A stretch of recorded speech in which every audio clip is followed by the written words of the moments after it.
How to enable fast charging on Galaxy S25 and S25 Ultra series. Hello everybody, welcome to our channel. Today we're going to learn on how we can basically enable fast charging. Now it also depends upon the charger, by the way, but we're just going to learn how we can enable it from the software side of things. So just make sure to watch this video till the very end.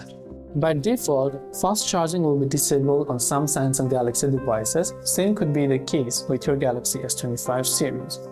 Now you want to make sure to first of all get a charger that supports the maximum watt that your device supports. Then once you've done that, simply open the settings app on your Samsung device. Then from here, you want to look for the option that says batteries.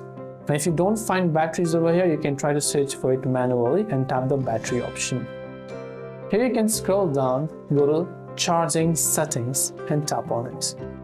Here you can see these options like fast charging, super fast charging and fast wireless charging.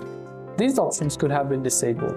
So to enable fast charging, make sure to just turn on all of these options and you will be able to turn it on.